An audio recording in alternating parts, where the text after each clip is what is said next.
Have you ever stopped to think about what an actual zombie apocalypse would be like? Because let's face it, most people seem to view it as their opportunity to break free of society and become the courageous hero of the wastes, or the villain that everyone despises. Because it would be less of the glorious fights for survival, and more like scavenging for food and water.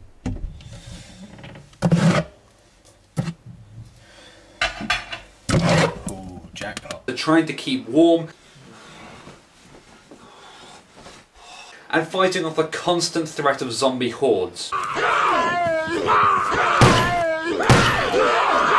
Oh, and breaking your legs on everything.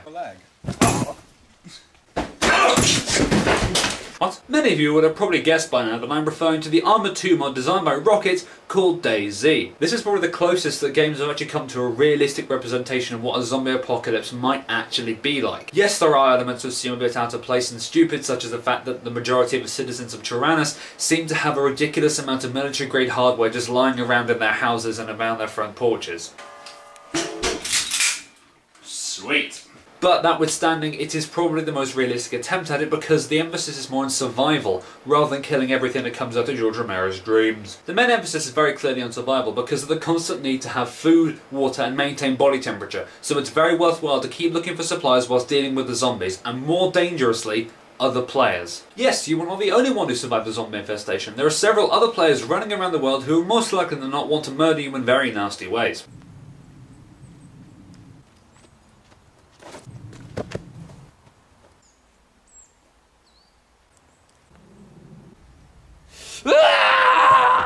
The human interaction is probably the best part of DayZ because, after all, other players become the biggest threat. Snipers and people running around with axes are a very common occurrence on the island of Tyrannus, where there has also apparently been an infestation of mad people, as well as zombies. Now, I do wholeheartedly recommend DayZ, however, there are certain things to bear in mind before you go out and spend your monies. Number 1, your computer's capabilities. Armored 2 takes quite a lot of processing to actually run, so you need to make sure your computer is up to the standard to be able to run the game at a satisfactory level. It will take a lot to run the game at very high on a very high resolution. It is something to bear in mind, as with all PC games. Number 2, alpha is alpha. DayZ is nowhere near finished.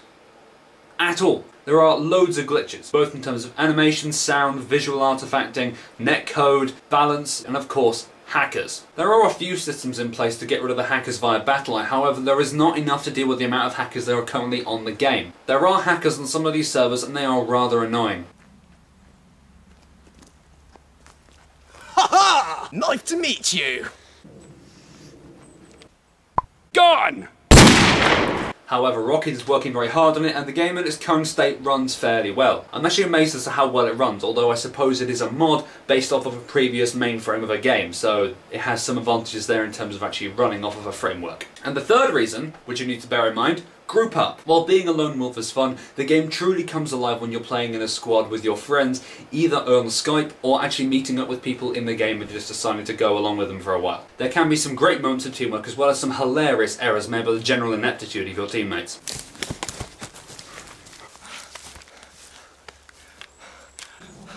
Oh, way too many zombies back there. I mean, what exactly are we supposed to do? I've got an idea.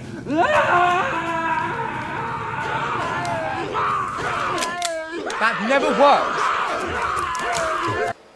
Or at least that's my experience. That's about it that I can really say for DayZ at the moment. The mod is being constantly updated and improved, so follow the link in the description if you want to keep up to date on what's happening on the island of Tyrannus. Now, if you'll excuse me, I've got some buggers to do.